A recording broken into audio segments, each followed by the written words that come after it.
बच्चों, आज हम लोग नया चैप्टर शुरू करने जा रहे हैं 10th क्लास के बच्चों के लिए। ट्रिग्नोमेट्री, जरा गौर कीजिएगा, बिना बातचीत किए आगे बढ़ते हैं। तो ट्रिग्नोमेट्री ट्रिग्नोमेट्री एक बहुत ही इम्पॉर्टेंट टॉपिक है मैथमेटिक्स का।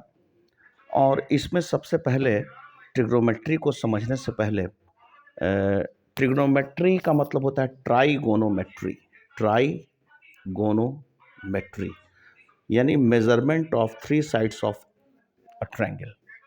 ट्राई बने 3, गोनो मतलब कि साइड्स, एंड मेट्री का मतलब हो गया मेजरमेंट। तो ये इसका नाम दिया गया। ट्रिग्नोमेट्री एक ऐसा चैप्टर है जिसके बिना हम लोग पूरे मैथमेटिक्स का ये सेंट्रल चैप्टर है। इसका यूज़ हर जगह है। इसके बिना मैथमेटिक्स की कोई आत्मा ही नहीं है। समझ लीजिए कि मैथमेटिक्स अगर पूरा शरीर है तो ट्रिग्नोमेट्री उसकी आत्मा है। खैर, इन बातों को ये चर्चा करते हुए हम लोग आगे बढ़े। तो सबसे पहले हम लोग एक राइट एंगल ट्रायंगल के बारे में समझेंगे। ये है right angle triangle. Right angle triangle आप लोग जानते हैं, समकोण त्रिभुज वो त्रिभुज होता है जिसका एक एंगल 90 डिग्री का हो। तो जो 90 डिग्री का एंगल है उसके सामने वाला हाइपोटेन्यूज कहलाता है। और अगर इस एंगल को हम थीटा मान लेते हैं तो इसके सामने वाला ये साइड पी कहलाता है। और ये थीटा का जो पैर है वो बी कहलाता है। और इनके बीच में एक रिलेशन है, P square plus B square equal to H square. इसको हम लोग पाइथागोरस थ्योरम के नाम से हम लोग जानते हैं। आगे इसके बारे में हम लोग पढ़ेंगे भी। लेकिन अगर पी बी दोनों में से कुछ भी दे दिया जाए, कोई 2 दे दिया हो तो तीसरा हम निकाल सकते हैं। अब ट्रिग्नोमेट्री में हम समझते हैं। तो ये है हमारा एक राइट एंगल ट्रायंगल। अब यहाँ पर जरा गौर करें, ये राइट एंगल ट्रायंगल है। अब ये थीटा एंगल है, ये एंगल थीटा है। इस थीटा एंगल के लिए इसके सामने वाला जो साइड होगा वो परपेंडिकुलर पी कहलाएगा। और इस थीटा एंगल के लिए इसका जो पैर होगा वो बी कहलाएगा। और इसी थीटा और 90 डिग्री के सामने वाला हमेशा एच होगा, जिसको हम लोग हाइपोटेन्यूज कहते हैं। तो थीटा के लिए जो पी होगा परपेंडिकुलर ए बी होगा। थीटा के लिए बी बेस जो होगा वो बी सी होगा, उसका पैर देख लीजिए। और 90 डिग्री के सामने वाला हमेशा एच होगा, हाइपोटेन्यूज। ठीक उसी प्रकार अगर हम इस एंगल पर विचार करें तो इस एंगल के लिए इसके सामने वाला अल्फा के लिए इसके सामने वाले यानी बी सी ये परपेंडिकुलर हो जाएगा। और 90 के सामने वाला हमेशा हाइपोटेन्यूज रहेगा। और इस अल्फा का जो पैर है ये वाला, ये बेस हो जाएगा। तो हमने यहाँ लिख दिया है कि अल्फा के लिए पी जो होगा बी सी होगा, बेस जो होगा ए बी होगा, और 90 डिग्री के सामने वाला ए सी हमेशा हाइपोटेन्यूज होगा। अब ट्रिग्नोमेट्री में 6 रेशियोज हमको मिलते हैं, 6 अनुपात हैं। तो सबसे पहला जो रेशियो हुआ ट्रिग्नोमेट्रिकल रेशियो, जिसको त्रिकोणमितीय अनुपात कहते हैं। पहले इसको समझ लें कि ये है क्या चीज़। इसके नाम वगैरह के विषय में एक बहुत बड़ा इतिहास है जिसकी चर्चा हम लोग करेंगे अगले क्लास में। तो ये हो गया साइने। तो साइने का मतलब होता है, इसका कोई मीनिंग नहीं, केवल साइन लिख दें तो इसका कोई मीनिंग नहीं है। लेकिन साइन किसका? तो अगर हम ये कहें कि साइन थीटा का, तो साइन ऑफ थीटा यानी साइन थीटा। अगर हम साइन ऑफ थीटा की बात करें तो साइन ऑफ थीटा क्या बताता है? इस राइट एंगल ट्रायंगल में जो ये थीटा एंगल है, इसके सामने वाले पी और एच का रेशियो बताता है। ये पी और एच का रेशियो बताता है। अब देखिए, जैसे यहाँ थीटा एंगल बना हुआ है, इस थीटा के सामने वाला ये पी हुआ, ये पैर इसका बी हुआ, ये एच हो गया।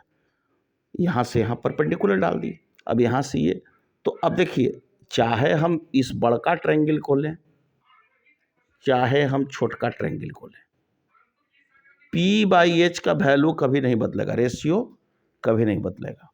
क्यों नहीं बदलेगा भाई? तो सोचिए, ये थीटा एंगल है, ये 90 डिग्री है। और इस बड़े ट्रायंगल में विचार कीजिए तो ये थीटा एंगल है और ये भी 90 डिग्री है। तो ये दोनों ट्रायंगल क्या हो गए? सिमिलर ट्रायंगल हो गए।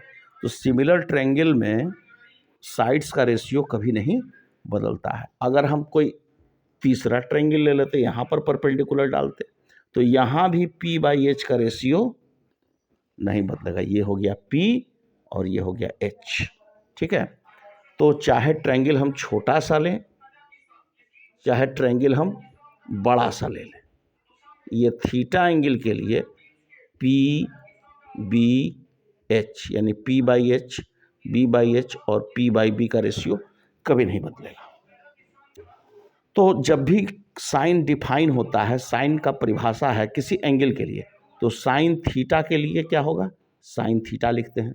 साइन थीटा का मतलब साइन किस एंगल का, थीटा एंगल का, और उस थीटा एंगल का साइन क्या होगा, P/H।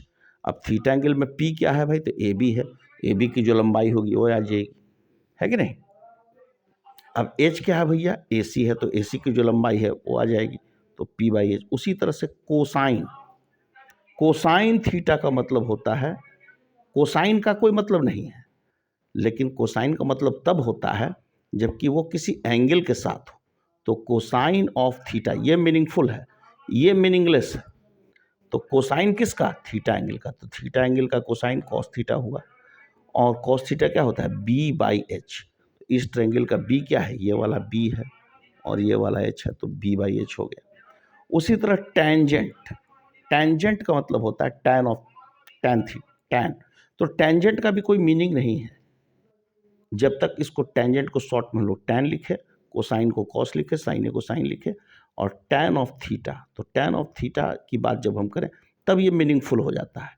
और वहाँ पर टैन ऑफ थीटा क्या होता है, टैन थीटा। और ये किसका रेशियो है, P/B का, यानी P और B का, परपेंडिकुलर और बेस का रेशियो है। तो ये थीटा एंगल के लिए हो गया। उसी तरह से अल्फा एंगल के लिए जब लेंगे तो आप सोच सकते हैं कि टैन साइन अल्फा बराबर क्या होगा, तो साइन अल्फा बराबर ये BC/AC हो जाएगा, क्योंकि अल्फा के लिए ये परपेंडिकुलर हो गया, ये बेस हो गया और ये हाइपोटेन्यूज हो गया।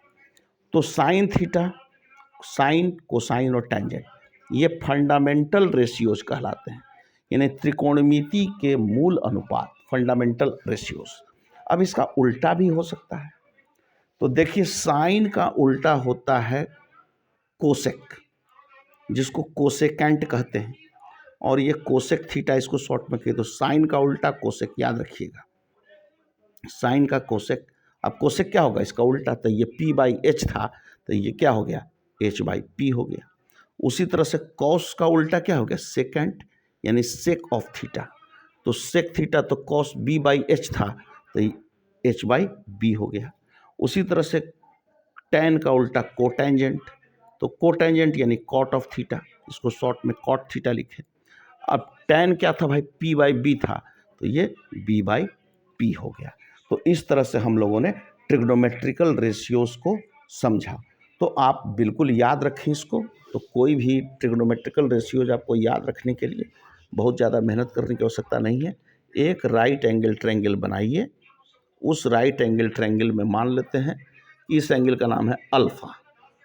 तो अल्फ़ा के लिए अब ये D है, ये E है, ये F है, तो साइन अल्फ़ा क्या हो गया भैया, तो अल्फ़ा के लिए परपेंडिकुलर ये होगा, बेस ये होगा, हाइपोटेन्यूज ये हो जाएगा।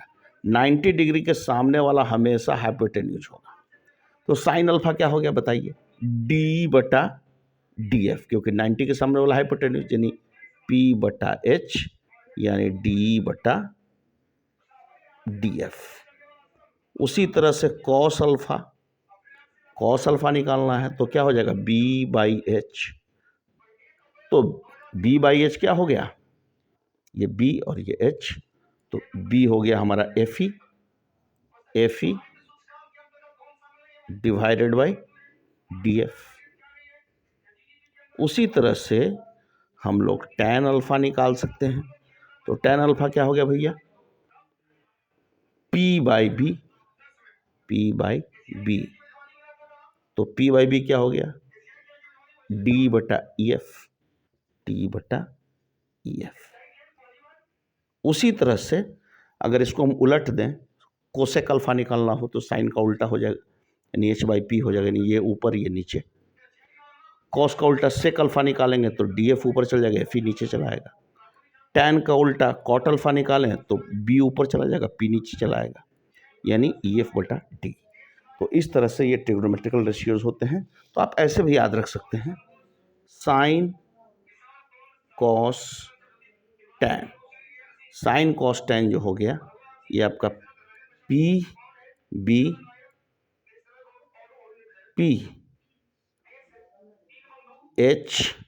HB। अब कोसेक इसका उल्टा हो गया,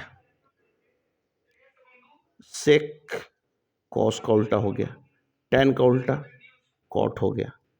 तो बस इसको उलट दीजिए, HHB/PBP, यानी कोसेक थीटा H/B, सेक H/B और B/P क्या हो गया, कॉट। तो इस तरह से हम लोग याद रख सकते हैं। तो आज की क्लास में आप लोग इसको याद करने का प्रयास कीजिए, समझने का प्रयास कीजिए और इस वीडियो को 2-4 बार देखिए, अपने से राइट एंगल ट्रायंगल बनाइए, आपको बहुत कुछ क्लियर होगा। धन्यवाद।